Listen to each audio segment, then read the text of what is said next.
All right. All right. Hope you guys are hearing us and seeing us clearly. Pastor Norman's here with us.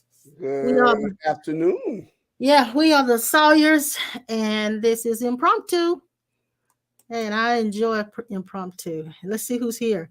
James Dixon's here, and Linda Langdon. Linda says, "Let's have a spiritually moisturizing experience." She's strong today. She coming on strong today. What's Yeah. Little Linda, you a rough girl And today, then girl. there's Sandra. Hey, Sandra. Yeah. moisturizing A experience? spiritually Hey, moisturizing we experience. breaker 19. We were just chatting before. Thank you, Linda, for letting us know you can hear us and see us. We were just chatting before we went live, and Pastor Norma was telling us some good news. You want to share it with them? Sure, not a problem. Sure. Well, You're right. hey, you're going to keep teasing me this morning. Yeah, he's in rare form That is in today. He said, sure well. So this is, we may get through this without. Anyway, go ahead, Pastor Norman. Well, once again, good afternoon, everyone. I was sharing with mom and dad once again that on last week I was running a revival for 3 days. And then, of course, on Sunday, we ended the revival. But I did 3 services. But on Sunday morning, actually, I was not going to do my normal Sunday virtual broadcast. But I had this inner witness, this leading, Mm-hmm. so to speak, to go ahead and do the broadcast. And what was amazing about the broadcast, for those of you that understand how Facebook works, I really am still yet learning. But I had a notification pop up on my phone on yesterday, and it seemed like it was someone that was a foreigner.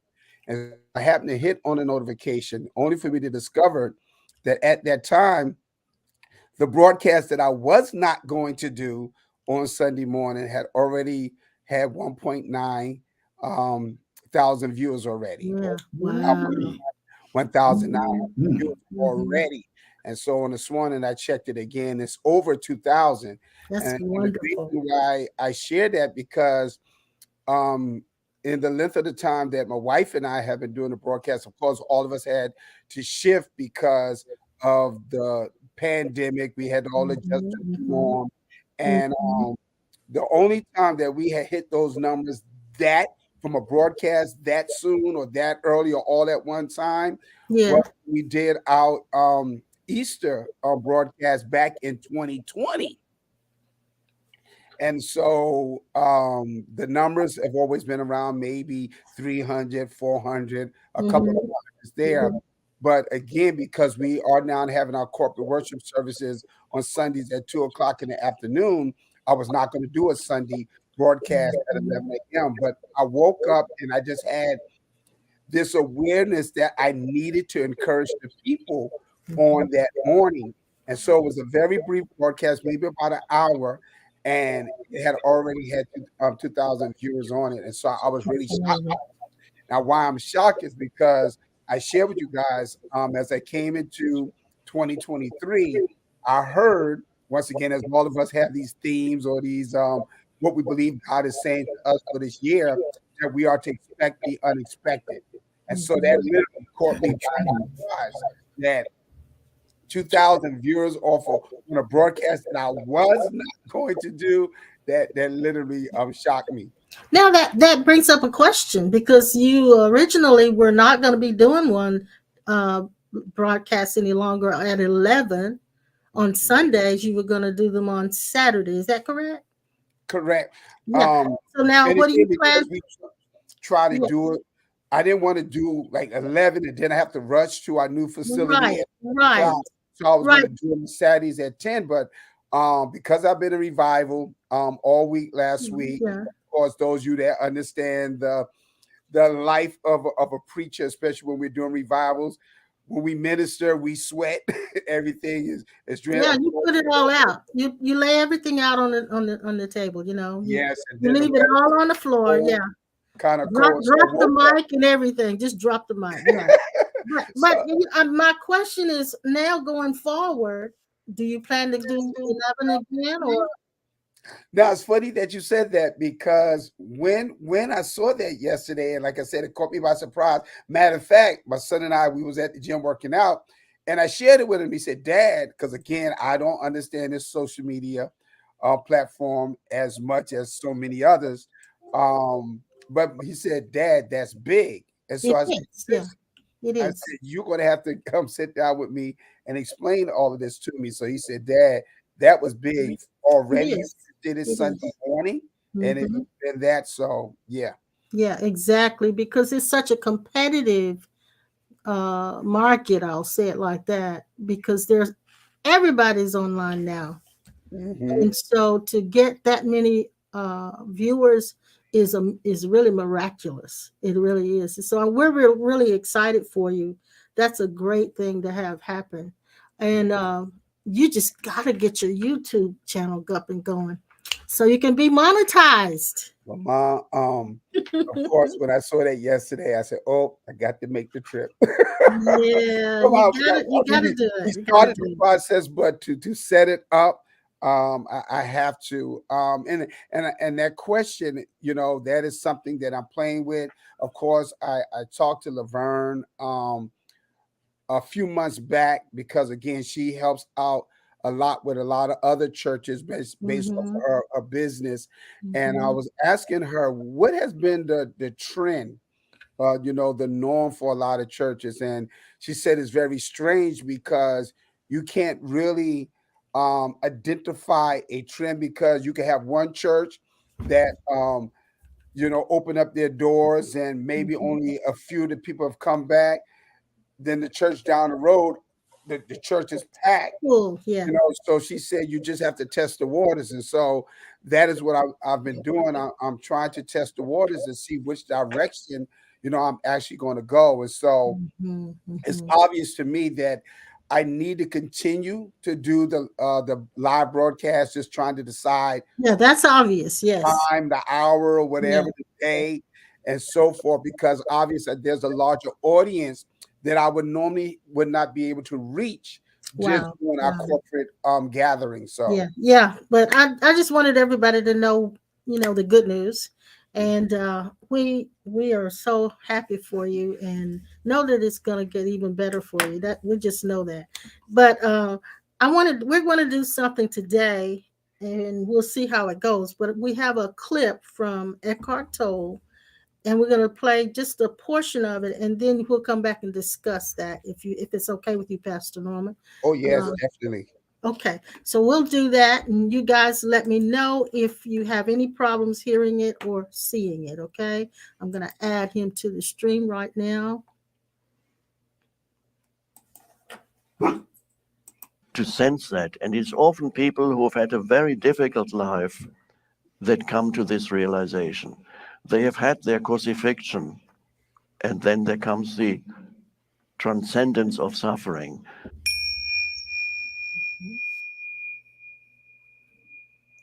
And again, please remember, I'm just using words. So it's not the ultimate truth cannot be expressed in words. It's only a distant approximation. That's which you sense when thinking subsides, if only for a moment, and you can sense the beingness that is always there underneath it, the timeless presence. You sense that. Is that, and then as you can sense that, and you become more rooted in it, even in your daily life, you begin to be able to sense that in the background through the simple fact that you're aware that you're aware. Even when you're doing things, you're aware that you're aware. When you're looking at something, there's not only what you're looking at, there's only the awareness that you're aware of. So that's there, the awareness of awareness. And that, what now, is that God? I would suggest not quite. It is, I'm speaking purely intuitively, but some mystics and others have had similar realizations. It's the emanation of God. In other words, the consciousness that inhabits you and temporarily disguises itself as a person is an emanation of the source of all life. And that source, which cannot be named, which does not exist, because exist means to have a location in space and time. Everything exists is somewhere. So in that sense, God does not exist because God does not have God is beyond this dimension where existence unfolds. But like the sun emanating light, God, or the source of all life, which cannot be named or understood at all, emanates consciousness into this dimension. And gradually, this dimension evolves. Gradually, it expresses more of that light that emanates from the transcendent source of all life. Gradually, because this universe, this was important discovery of Darwin, that there is an evolution of life. It becomes increasingly complex. What he didn't realize is there's an intelligence that expresses itself through that. Okay, I wanted to let you guys hear that, and we may go back and listen to some more of it. But I wanted to. What did you think of that, Pastor Norman? I love it. I love it. And of course, I was jotting some things down, um, because again, as we keep discussing oneness, beingness, and it was funny because before we came on the broadcast, I was going to ask Dad what would be his definition of beingness, and again, we know according to our language, there is no such word as beingness. It's a word being. So the word beingness was created. But for him to say that God does not exist, that is amazing. And even the scriptures that we use as far as with Christianity, it states that everything that is in him is in him. We live, we move, we have our being. And Mm-hmm. so that is the first time I've heard someone mention that God does not exist, because if he existed, he would be confined to time. He would be Mm-hmm. confined to being within a place or Yeah, location where yeah, we always say he's everywhere. yeah. And so Dad make it very obvious that it's literally impossible for us not to be in the presence of God. But I think what we are trying to identify is when he's active around us, because something could be present but not be active. And so I'm Yeah. saying I could be with you and not say nothing, not express myself, just there. And Mm-hmm. so I think what we're coming in encounter with is the different expressions of God. And so what Eckhart Tolle was making very statement is that we all there's a part of us from the time we wake up to the time we go down. We should always be aware that He's there. He Yeah, just yeah, is. That's the yeah. best way we can say it. We can't even come up with a word to explain the essence, the beingness, the one is. Mm-hmm. We cannot even explain it because there is no word or language. It's just different expressions. Exactly, and the point that I think Eckhart Tolle was, I call him ET. ET, what he was saying is that God is outside of time and space, therefore he cannot be located. You really, we were talking about this earlier. You really can't find God. God has to reveal itself. And when he used the analogy of the sun and the sun beams coming from the sun, so it's not that we are the sun, but we are the beams that came from that sun. We're the emanations of God. And so therefore God is expressing through these emanations, Mhm, and not only expressing but experiencing through these emanations itself. mhm. What is a, what I hear a word inside saying, what is a truffle? Truffle is a mushroom kind of thing. Yeah. I just The saw. people, they're very expensive and they're a delicacy. Yeah. Where you get them at? They find them in the woods. Yeah, So you have to in the know forest. what to look for. Yes, you have to know I what they just look like. heard Spirit say, "I am taking you through what is called a truffle." Hmm. I just heard that. Okay. A truffle. And I said, what is that? Is it wood? Is it food? What Is there another definition for truffle? I never heard of anything, but the truffle is something that I see us all sitting at the Passover, and instead of the Oh, Dad, I got it. okay, All right, what you got? You now say what you said just now. That he said he's doing what? Taking us through a what? he's doing giving us or doing us a truffle. Okay, so now I want you to catch this. A truffle is okay. Now my phone want to do all this crazy stuff that I don't want it to do. Okay, let me exit out. Okay, there we go. A truffle is any of several subterranean edible fungi. So when the key word is subterranean, which Yeah, means existing, under the earth. situated, or operating below the surface of. Mm-hmm. Oh, Mm-hmm. So if all God right. is taking us through a truffle experience, That's what he there's said. That's what he something said. happening that's beneath. That Yes. with the physical eye we can't see. That's actually happening with us. Yes. Okay, it's like another. Yes. It's like another word for gold. GOLD. For excavating. Excavating. Yes. The Yeah. truffle. Now, it just showed on the screen that truffle is like a mushroom, right? It is. And and in order for us, uh, God is the only one inside of anybody that can recognize what a truffle is and how to get to a truffle. And people who know how to harvest them are Yes. paid very lucrative. Yes.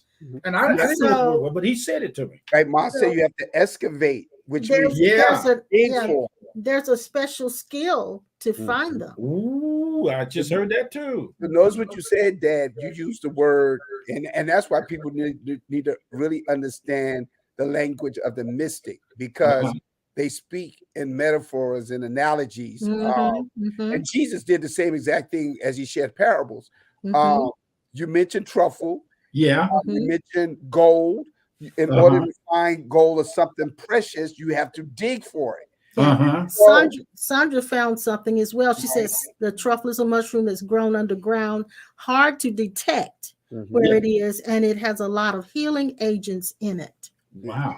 And they're rare. And Mom mentioned that truffles are very expensive. So think about it. Those things that are very priceless, you have to dig for, or they are rare. So when you talk about the truffle, you talk about gold. Well, I thought about this verse.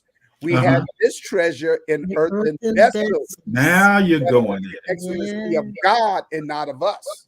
Yeah. I just saw before we came on, I was just sitting there, and I like trains and things. I just saw a train that had like 100 cars on it, and it was pulling.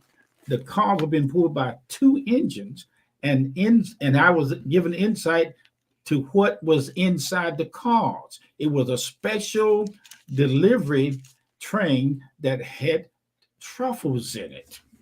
Oh, wow.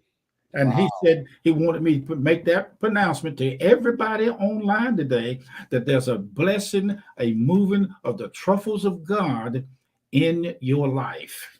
That's good. Based on what Sandra said, and so that means that there's healing that's coming. Yes. Well, we done put them on the stove. We're boiling them. We're baking them. We're cooking them. I don't know how you cook them. I don't know either, but I feel that that's part of it.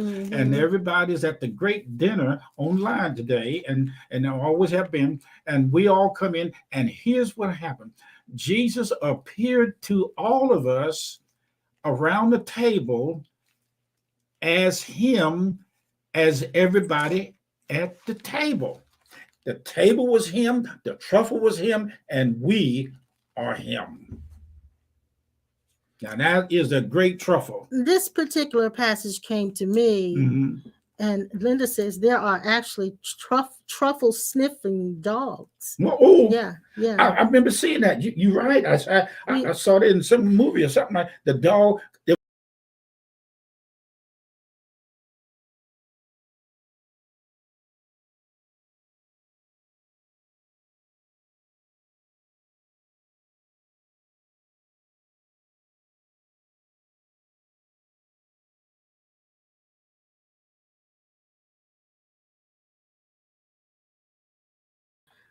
Are you guys still with us? I hope you are.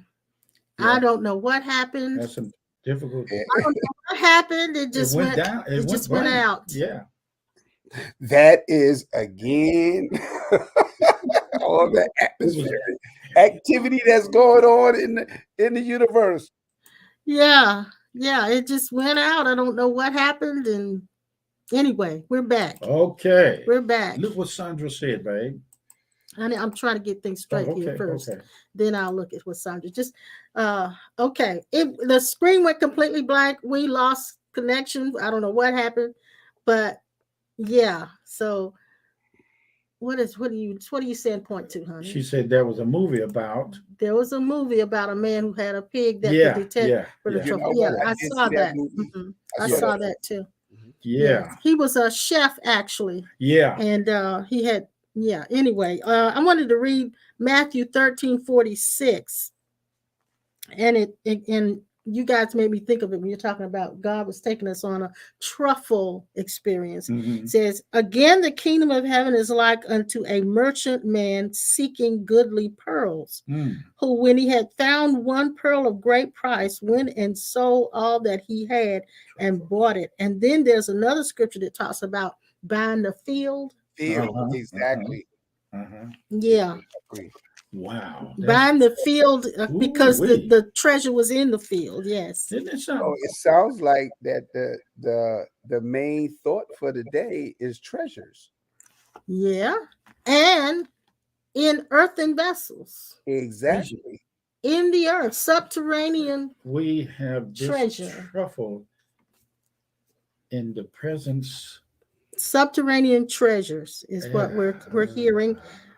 And if that be the case, and the earth is this that we are, Yeah, it's in us. this is the earth that we're looking at. I saw the heart. Okay. The heart was like a truffle, but it appears from the scripture that said the heart is deceitful and this and that. But to go deeper in the earth and deeper in our true identity, the heart is translated into insight, life. I saw something on online yesterday or last night where the third eye is sending light through our eyes to the holographic projection in the back of the brain. From there, light. Jesus said, we are the light of the world, and he's the light. And that light hits there and goes all the way down to the heart. And when it gets to the heart, it becomes intuition. There you go. That's And it. that is what the message is. And from intuition, it sends it up through the right and left brain, or right brain, to the brain. picture, yes, an image of the Lord. And from there, it opens up the portal at the top of the head for the light body, or the middle area of the top of the head with baby soft spot, and it sends the message up through the universe. The crown chakra. The crown chakra. But now the message is the intuition comes from that subterranean area. Yes. That's the wisdom. That's the pearl of great That's price. it. Great Now price. it's funny that you said that because truffles are symbol. The symbolism of truffles is wisdom and faith. So that tells me this, and I've been. This is all really synchronicity, because I have been studying intuition more so in the last week than I've have in years, and have come to a place where I realize now that there is wisdom that arises from within us that cannot be detected except you excavate and that wisdom Mhm. comes up through intuition. Now, that gives me the key as to why what you did online Sunday worked. And it wasn't because all of a sudden people recognized you, but it was because you did what you intuitively, instinctively felt was the thing to do. And that was the wisdom coming up. That was the truffle being discovered. What Yeah. is so of a mystery? Here's the mystery. I look at these program called gold. What they call it? Gold digging for gold and The gold mining. gold mining. Mm-hmm. They have to remove the overburden. The overburden is there as a protection of the gold and the truffle. But God has set this thing up so no one else can find this but him. So what he does, he changes himself as a disguise, a truth, disguise, real truth, and becomes the mining, the men or the us that all of a sudden we begin to revelatorize the overburden. Oh gosh, the overburden, and then he gives us the wisdom. He becomes wisdom. The whole thing is he's us, the ground, the truffle, and the instruments that we have become in him. So what he does is disguises himself as an undercover agent.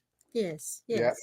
And he digs through us and comes out on the other side as total, absolute resurrection blessings. Yes. Like Mom said, he's the whole field. Yes, he's the whole field. Yes. Mhm. Tanita evidently lost us and then she found us again. Yeah. We went out, Tanita. The whole thing went out on both ends. We don't know what happened. Yeah, it did. Just went blank, sweetheart. But Yeah. we're back and thank you for hanging in there with us. James says truffles can sell for as much as $3,000 Yes. a pound. And that's true. Yeah. So what we're hearing is the value of what is hidden inside The of gold. us. Exactly. The value of what's hidden inside of us. And I remember, go ahead and talk. I want to find the scripture. And when I look at the gold mining and run the history, there are some places in the Alaska and the coal countries where the largest gold pieces and nuggets have been discovered, and it is a mystical thing that God is. I can hear him whispering in my ear, and the whisper becomes my face. He said, I'm going to whisper these things through intuition. And he said that we are shocked. Well, whisper. Let me break down what he's saying to you. Okay. I heard this, and I think we did this way back when we first started doing Impromptu. Oprah had a segment where she talked about intuition. And she said, God's intuition comes like this. It'll come first as a whisper. Yes. But you can snuff out that whisper. You can suppress it. Mm-hmm. You can suppress it and override it. But then if you don't really catch it, she said it will become bigger like a brick that'll fall on your head. Okay. Here's what he just said. The priest went through the first outer court, and in the second court, he got 1, 2, 3 courts in the tabernacle. And when he gets to the third section, the veil is the overburden that has to be split. Mm-hmm. That means somehow or another, the mystical side of God is translated first into Moses, which is us, symbolizing. And then from there, that's the only way he could get in there where the truffle was. Divine essence. And there's a scripture in the Old Testament. I can't find it, but I remember it very well. It's talking about them. You dig in a door, you dig in a wall until a door appears. That was a good one. And I remember you did a whole sermon on excavating the gold that's in ourselves. Yes. And that's what we're talking about. That's the message that's being said today, that there is treasure inside of us that has to be mined. Yes. I saw a dark entity kick there was a plug into God, like a wall socket. Darkness and whatever you want to call darkness, is an instrument that points us toward the plug in darkness. Light reveals itself. I saw this thing kick the plug, and I saw the light of God come on right then. Just because of the darkness, light shines in it. And he showed us by his identity to put the plug back into the wall and go through the veil. Okay. Yeah. Well, you had something you wanted to share, Pastor. Yeah. This is unexpected. I'll put it that way. I'm gonna use that throughout 2023. I did not share with you guys actually what I spoke to the people that came up in me. I was impressed to share with the people that they were pregnant with a promise. I saw your title, yeah. Right. And basically, because I was looking at this word intuition, that means beyond reasoning. And I think that what has happened, I was using the event once again concerning Abraham and Sarah. Yeah. They were promised a child. Okay, I But see of it. course, Hagar stepped in and she tried to use natural means. Yep. That's it. I'll put it this way, trying to help God out. Yeah. And that's not what God promised. And so beyond reasoning, they were able, after God had visited her. And so I was just giving a summary of what I preached the Sunday prior from the message Stagger Not, which means that Abraham did not stagger at the promises of the Lord. And so the reason why I'm sharing this is because out of that, on last night, I shared with the people that we all need to be in preparation for divine visitations from God and from angels. We're going to have unexpected occurrences and events that's going to happen to many of us as man begins to evolve or begins to discover who he really is. And so what happened to Sarah happened after there was a visitation from God. And so from the visitation, there's going to be activation to our true identity. Yes. We will wake up and realize who we really are.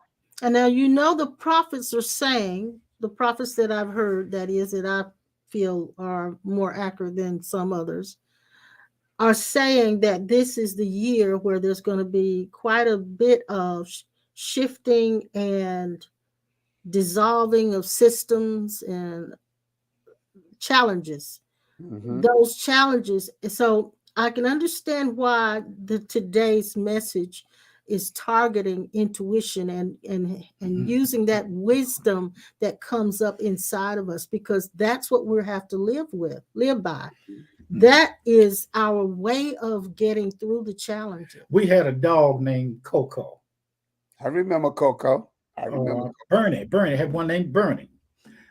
Bernie was before Coco. Yeah, Bernie before Coco. Yeah, I don't know Bernie. We let Bernie go out and do what he got to do. He'd run down in the field, but when he get back up to the porch, we look at his nose and he got a pile of dirt like a mountain on the end of his nose. And what he's been doing is digging in the earth for moles. Well, Coco did that too. He did. Okay. They both did that. And I never seen a dog dig in a ditch or dig in dirt like that. And he was looking for a smell. And Miss Linda, you said it. Yeah, and Jeanette says that there are pigs that can smell the truffles. Yes. Yeah. And we had and the reason why is because I share with you guys, I used to raise pigs. Oh Lord. I used to, well, with my grandfather, I lived on a farm. I lived on a farm. Why you say that, Dad? Yeah. Oh Lord. He didn't know you were a pig farmer. That's all. Well, my grandfather was a pig farmer, and of course, because there was grandparents, you got to do with it. But anyway, I can't laugh because I was there too. I did that too. So I chore when I came from school was to feed the pigs. Yeah. And so forth. But something that they have a tendency to do when they would get out, and matter of fact, they would dig themselves out oftentimes. When they get loose, they root up everything. That is their behavioral pattern. They root up everything. And so my grandfather shared with us why, because they have that sense of smelling like a dog has, and so they're Yeah, actually digging for certain things, like you said, truffles, yeah. certain things that they root up. Let me tell you a story what happened to me when I was little. Well, before your But story, can I give Linda's yeah, I want. thing? She said, "Is visitation the right word, Norman? It would imply a separate entity. Would Sarah have more of a realization of God?" Yeah, there's a mystery there. And Okay. see, to because as we're trying to, because that is a challenge as well. Those that Mhm. of us that have shifted, especially from the arena of I go use the other word, religion, Mm-hmm. to kind of get people to understand what we're sharing. Of Mm-hmm. course, I just talked about the visitation on last night. Mhm. But you're absolutely right. There is actually not a visitation, it's more of an awakening.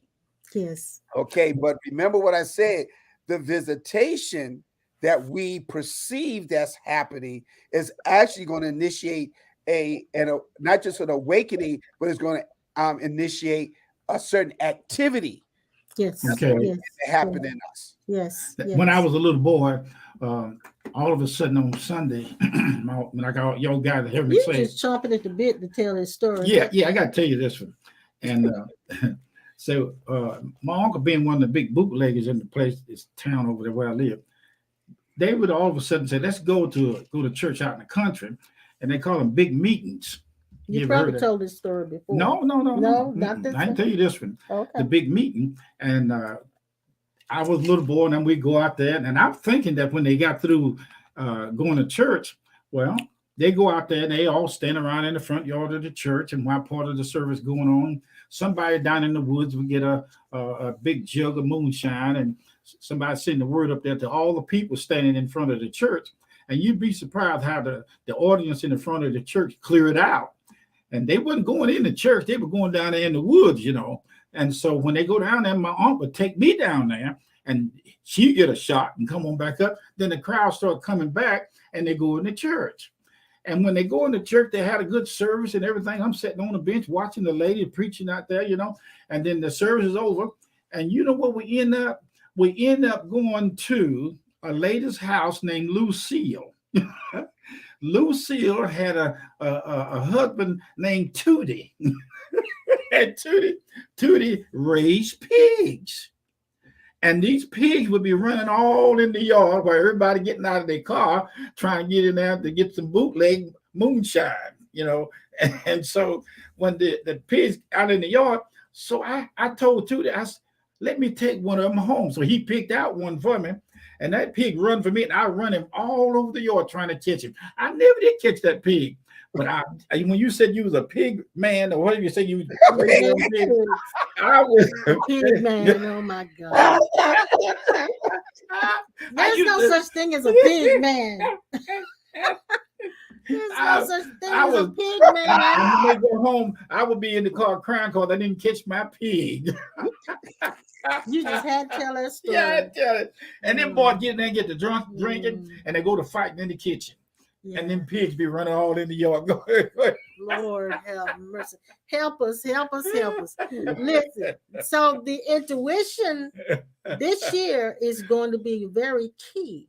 Mhm. And we all need to be able to detect that kind of guidance is coming to us as wisdom. And so when you did that, you didn't have any inkling that it was the Lord, did you? You just decided that I feel like I really need to do this. Mhm.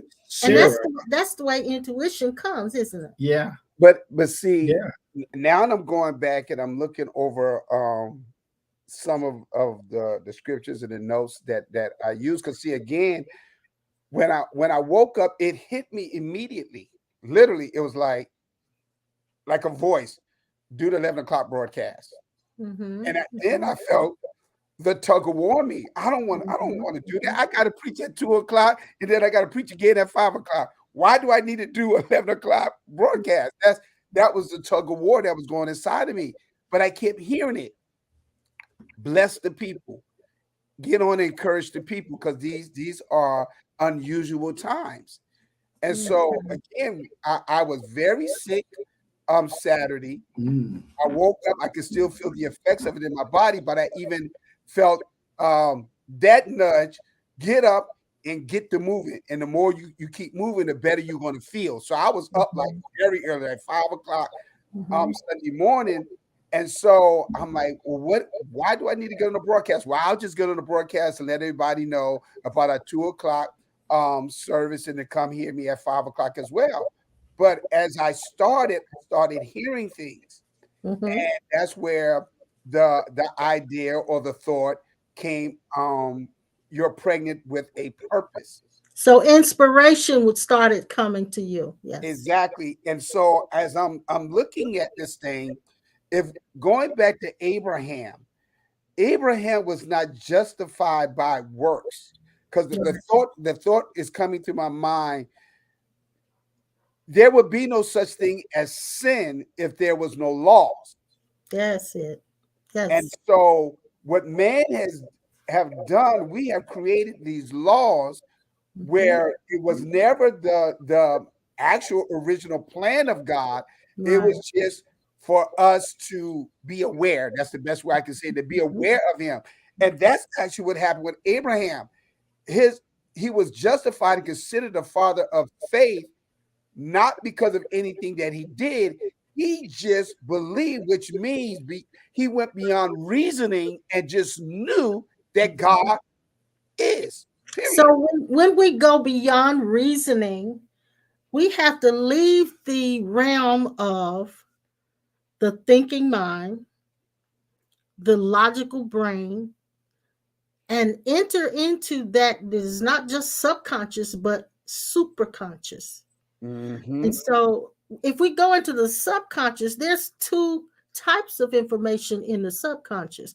There are things buried in our subconscious that are things that we were conditioned by, that have limiting beliefs. But then if we go deeper than that into the superconscious, we will find a place where there is no duality.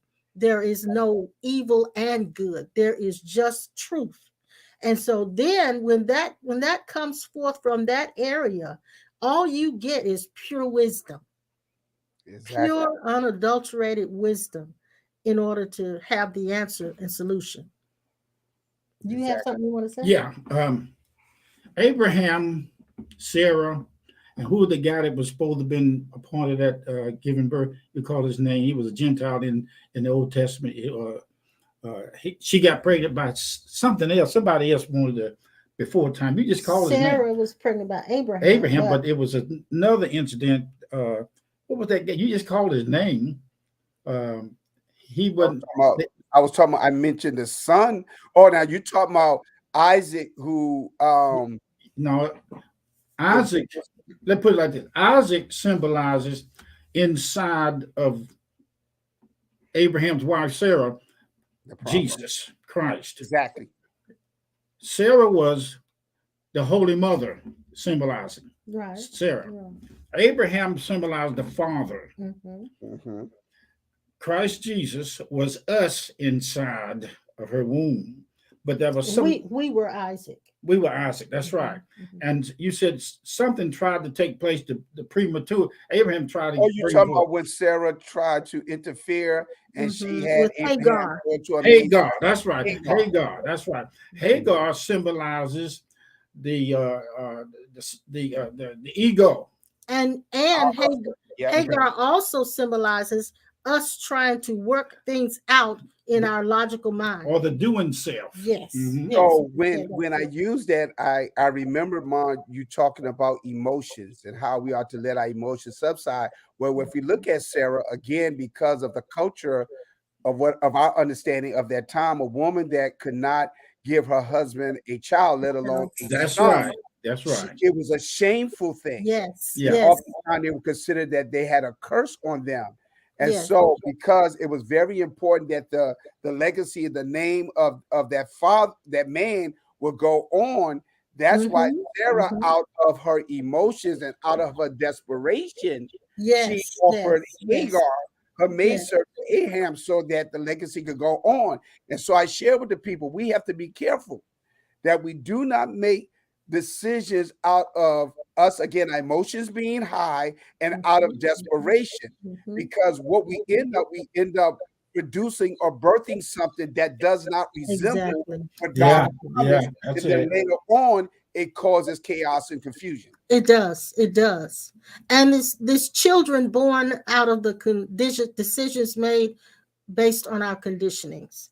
Exactly. And if you sit and really think about it, contemplate it, a lot of decisions are made based on our conditionings. now, what is the history behind our government and the states fighting against abortion and children being born, unnecessary?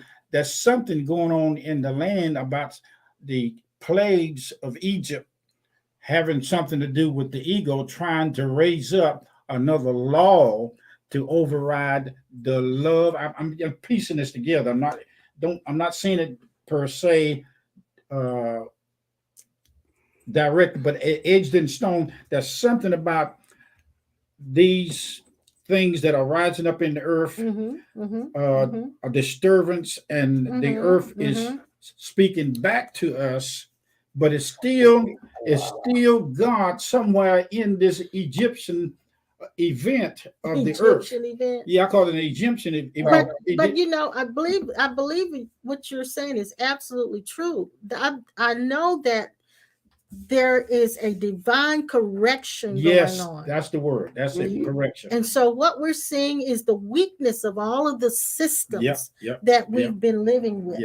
And these systems are failing. They're failing. The rain, the rain, the hurricanes, and the flooding, and the suffering, that war that's going on right now. Russia and everything that we see on the news, exactly. Well, it makes reference back again to Psalms 82. Everything is out of course because we who are God's, everything is out of course because we're walking in darkness. Intuition. We're not walking in intuition.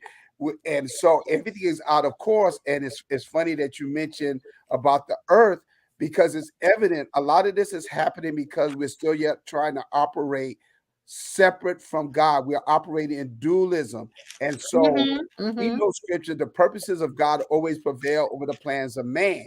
And so man is actually trying to prove something.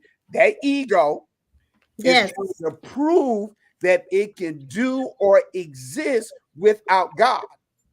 Or act like imitate God. Yeah, and that's that happened in Genesis 11 concerning the Tower of Babel. They were interested in accomplishing something separate from God. Yes. So I'm going to read that part of that scripture, and it's in Psalm 82 about we are God's. And then it says, they know not, neither will they understand. They walk on in darkness. All the foundations of the earth are out of course. I have said you are God's, and all of you are children of the Most High, but you shall die like men. Now, all of the foundations are out of course because we don't know who we are. Exactly. Let me share something with everybody online right now, and I'm going to speak to the heart of all of us. The wife and I, we didn't start out expecting to get into oneness with God. We wasn't expecting to hear anything about union with Christ.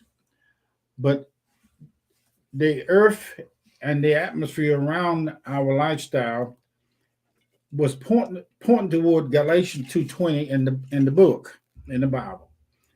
And we saw it, and I over the years I've noticed a lot of people in brick and mortar have read that, but the insight of it has not opened up to them because the ego does not want us to know, or them to know, beyond the darkness of the mind, what really took place in oneness during that 2023 time.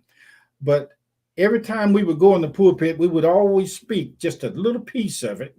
And over the years, there was some time when we didn't mention it at all because we fell back into the sleeping state or the trance state, the dream state. Or we fell back into allowing ourselves to try to manage life through the mind, Through the mind. through the thinking. And each time we come out and say things, certain people would show up and certain people in the church would leave. It's true. Before we lost all of this stuff we call by the damn panic, is we had 500 people and it dwindled down. Mm-hmm. Now, we in a place now, and I say this to all of you, don't go out as a caution, please, and start telling everybody that you are God. Be discernful and insightful in wisdom to let the presence of your identity spirit self nudge you and show you who and when and circumstances come up where you can say these things. Because if you see them out of place, unless it is a divine call for you to be killed again, these people will string you up spiritually, and you may not be ready for that type of knife to circumcise you. So now he's saying to you and to us, if you're going to say this, be ready to lose and gain the realness of God. And it has been a very painful thing to us. I'm not telling anybody that God said, God led, and God is telling you and all that stuff. All I'm saying to you that in the 35 or 50 years of experience, you must pay close attention to the presence around people and to yourself, and let this presence of your eternal self revealed to you in different words. I told a lady this morning when I went to get my kidney, is that what it was? Ultrasound test. And she was working with me, and I told her at the end, I said, I want to tell you something that you never will hear and never heard it, never heard before. And that was how Jesus showed me the different 5 colors of his heart. And I explained to her that she probably would not have anybody come in for that exam that would say this. I also told her how she had a training in the heavens before coming to earth. So I had a chance. I look for those places, but I wait, like take a deep breath. She said 3 times, and I took a deep breath. And when I did, she took that little sauna thing and went around in my chest, in my back. That is symbolizing to me, don't be in a hurry and don't let your emotion get you excited. Since we've been talking, she said, the wife said, you want to tell us? I had to take a deep breath and settle for not having to say anything at all, waiting for the moment. You have to let the excitement subside to a degree. Yeah. To a degree. So I wanted to share that much with you guys, because it's not that the spirit of infinity is saying, shut up. He's telling you, watch and observe in wisdom. Can I say something? Because this was even said last week, and I'm glad you made the statement later about losing and gaining, because the truth of the matter is you haven't lost anything. I know. Yeah. You haven't lost, and it's part of the evolution, it's part of the emergence that you guys are going through. Like last week when you said, just and see, that's what I wanted Linda to understand, because it's kind of hard to share the truth because we're living in a dual universe, bilingual universe. With no truth. That's true. Trying to help people understand. And when you said it to me, and this is another thing that occurred. Again, I share with you guys the favor that is happening. All right. And again, we went through this process of the pandemic. Again, the building, we're no longer at that building. So I haven't lost anything. Right. Yeah. And I want the people who is part of this particular movement that we entitle Bold understand that, because again, we have this condition that when things that we used to have, we have no longer, we failed. Yeah. We lost. Well, but it's part of our evolution that we need some of these attachments to be broken from or taken away from us, so that we will realize our identity is not in those things. Our identity is not in brick and mortar. especially if you want to utilize the word church. Yeah. We have for so long identified our success to a brick and mortar, to the size of the building, to as large as the campus is, and with mega churches and all of that and so forth. And that is not the truth. Look at Jesus. Yeah. There was a process where he was by himself, and he had the multitudes, and then all of a sudden because it's in scripture, we always talk about the 12, but there was at one point there was 72 disciples that was mentioned. Yes. And when he made a statement that they could not comprehend, you need to drink of my blood and eat of my flesh. They could not understand. He was talking about entering into oneness, and they left him. Yes, yes. So it looked like he lost his congregation. It did. Yeah. Now, so that's what I want a lot of people to understand. Jesus ended up with 12, and then exactly out of those 12, only 3 was really committed. and exactly, and he will always take those 3 at a point where there's getting ready to be a miracle that was about to happen. There would be only those 3, and then of course we talked about Judas, one being quote unquote the devil. But again, we're never going to understand who we really are, and we always use this scripture, and I don't like when we use it because we're using it to hype people up and not to really catch the essence of what's being said. When we make the statement, all things work together for our good. So when we say all things, that means everything that we encounter, everything that we experience, it is going to work out for our benefit because it was ordained to happen for our development. Hey, I heard somebody say this long years ago. They were doing good after they come out of a situation. There's a saying that you say, boy, he was hell on wheels. So what he's saying is the cross, before the cross came the Garden of Gethsemane. After Gethsemane was the cross. At the cross where we first believed and all that, go from the cross to the tomb. And I'm trying the best way I can, baby. And in the tomb, just slow down, bully. In the tomb, we find transcendence. Yes. But in the tomb, he transcended down and went down through, descended down, and took hell by the horns and broke them, and come back up through translation, ascending, and set on high. That's our walk. It is. Never lost. Looked like at the end we lost everything. That's the descension. That's the descending. Nothing. Yeah, that's the but descending. Gained from death, burial, and resurrection. Yes. Thank you very much. I like that. So before there's an ascension, there is a descension. There has to be a descension. Yes. Yes. Into the underbelly of hell. Can I tell you something else? This is real hard. I looked at the picture of us when we were in the prime of our ministry. I had all my growth. She looked totally different. I told her, I said, I didn't know how pretty I was until I got ugly. Hey, now that I got ugly, here's the crucifixion. I don't want to look at myself in the mirror no more. That's not me now. That's the illusion. But that's a good thing. It's a good thing. Because when you're younger, you do want to see yourself in the mirror. Yeah. Now, at this age, we could care less. You should stay in the mirror. What we look like. So the importance of how people perceive us has really diminished. I used to stay in the mirror combing my hair with 2 parts. Now I got one big one.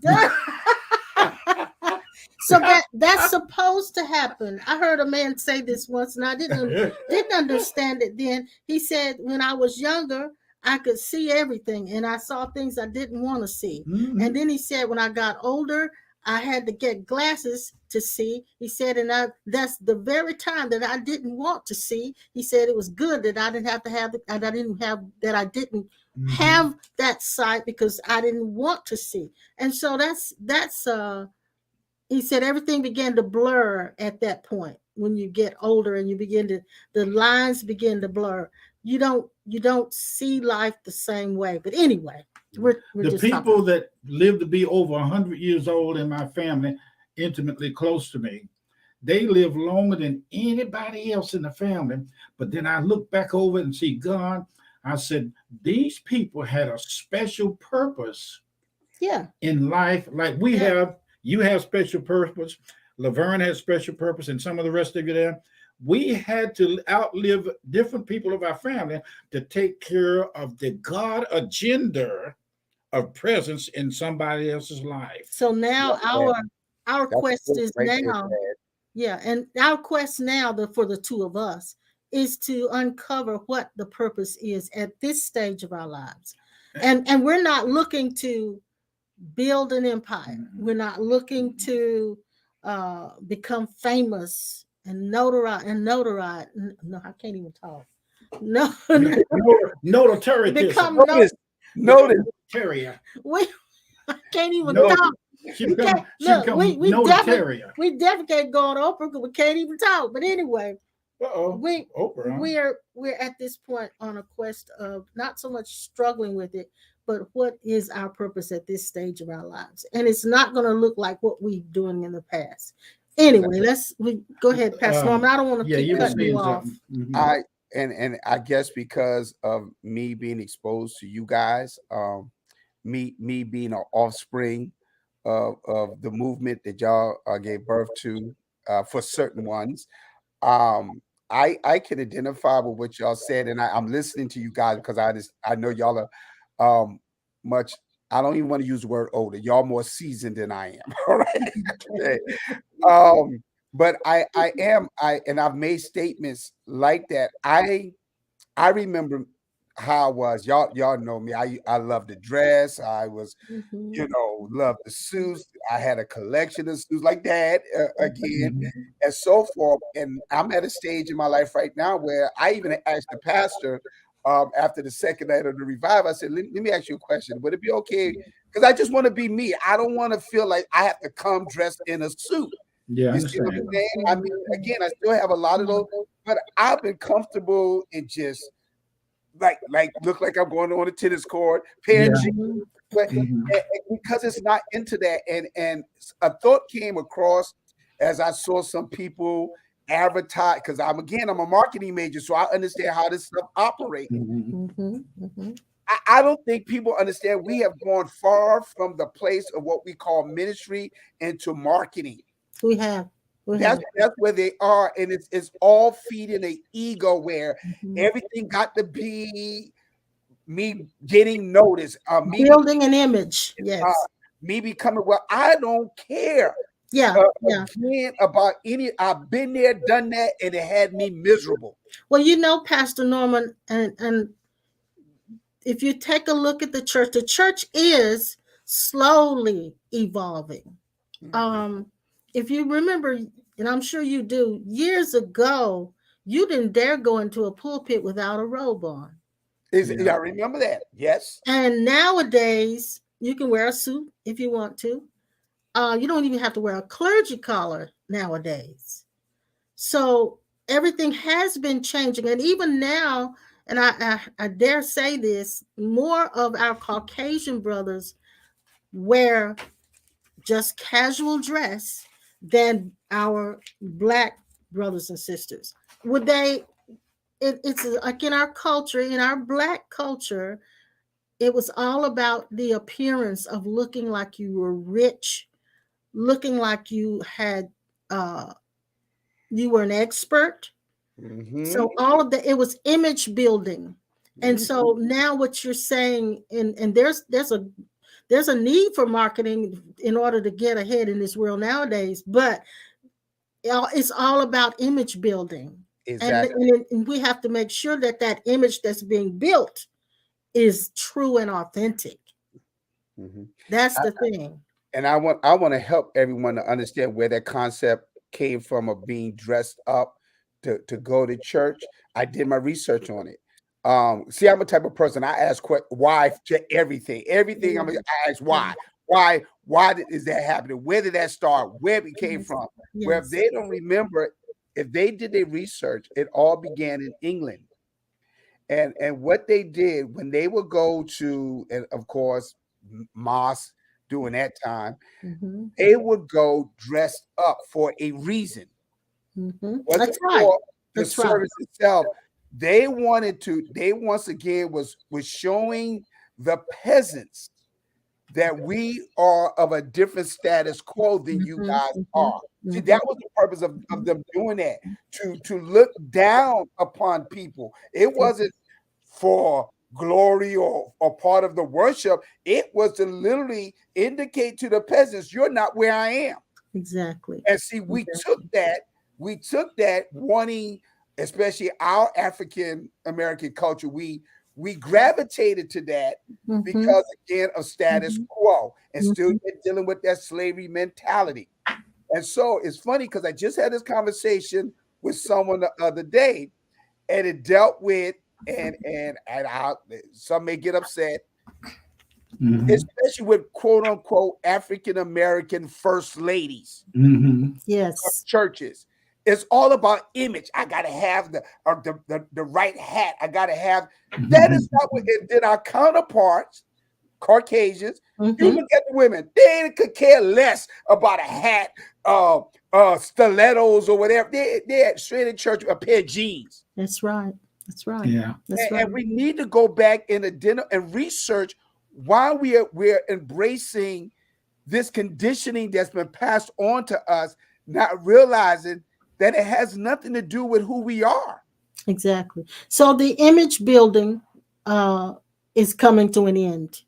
Exactly. Not in the sense of not marketing. I'm not saying that, because there are times when you use marketing to get ahead in your business. However, for us to put on images that are not us, that's where the problem lies. But Exactly. again, and what Linda says is very important. Letting go of attachments is freedom, but we tend to think when something is taken, we look at it like you said, something's taken or lost, and in actuality, it was a freeing, a delivering from. Mhm. And so we were delivered from the building. Yeah. Mhm. And see, And that's what I love so much about you and Dad. And y'all don't know, there are times when I'll just be sitting watching TV and there's something that Bishop said or did. I'll just bust out laughing right then and there, and I'll be like, God, thank you for his freedom. And see, I can say that because I've been with y'all back in the 80s. I've been there. I Yeah. saw when Bishop was very serious and Yeah. and hell, you better not say the Yeah. stuff he's doing now. You better not done that back then. that's You right. see what That's I'm saying? right. That's exactly right. And But so, that's and I know if we were to film everything that we do and say, it would be the best show, but it probably would be banned by most Christians. exactly, exactly. This And, morning I and left. that's the thing I don't like because we're not allowing people to enjoy Yeah. who they are and their lives. And that's what it's all about. That's what it's about. This That's what morning it's when I about. got up and come downstairs, um, I looked and she had just come in, and We went walking, we baby were girl and walking, I. and she come in. We didn't know that yesterday the groomer nicked her somewhere on her big toe, or No, no, nail, no. something Cut like her that. toenail. Toenail. That's what I'm getting ready to Cut say. the quick, The and we quick. didn't know it. No, So we when we got through walking this morning, she was fine. But then we got to the house. Yeah. We noticed a trail of blood where her Yeah. her paws were hit. It was I just mean, it was bleeding. It all was the way through the bleeding house, profusely. and she wasn't paying any attention. The reason why I said that, Linda said, "BG is so pretty." Thank you, sweetheart. Yeah. But from the dogs that you've had, baby girl, sweetheart, that they are high maintenance when it comes time to moments like that. So we've had a very eventful Yeah. day. But Yeah. somehow or another, her blood got thick enough, or whatever it No, was. I calmed her down. You calmed her down. She got excited when you got excited. Yeah. Okay. Yeah. Yeah. So getting her calm first of all, Yeah. and this is key for us in how we deal with life. Yeah. And she's licking that toe now. And things that come up. But the first thing I had to do was get her calm. Yeah. Yeah. to get her to lay down and to realize that I wasn't panicking. Yeah. And then she calmed down. I washed the foot and I found out what was bleeding. It was her toenail that's been cut too short. And so then I said, okay, I made her just stay right there while I went looking for online what to do about it. Yeah. And then they said cornstarch, or baking soda, make a paste, and put it on there. Okay. And that's what I did. Yeah. And I sat down on the floor with her until it stopped bleeding. And so now she's fine. She's over here licking it now. Baby. Well, yeah, she's gonna lick it, but But she's fine now. But that's what happens to us in every situation. Right. If we allow panic to set in and we don't stop and slow ourselves down, right, that we will not be able to see the solution or hear the intuition come from the depths of our being, where it's all the answers there. The treasure, as you said, Pastor Norman, is buried down inside of us. So getting calm is the first thing. Being still. That's the truffle. Be still and know. Yes. And that's what our government need to do. Be still. Yeah. But even our government is being corrected. Exactly. It's going through a correction.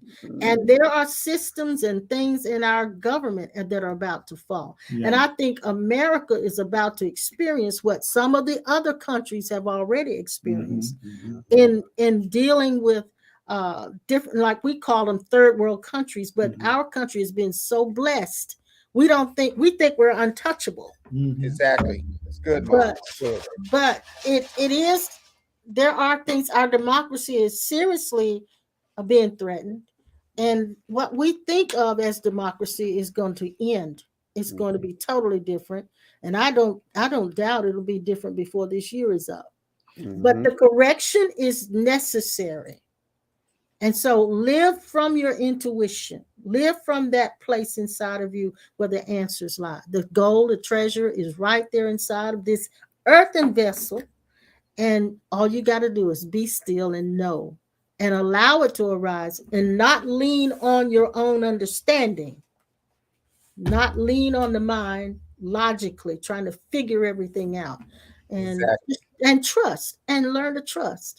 Anyway, we could go on and on and on. We've already 15 minutes over. We're over. Yeah, we're 15 minutes over, and we enjoyed talking to you guys today. We had an issue in the beginning of blacking out, but what James said, me and Pastor, one big part, he said.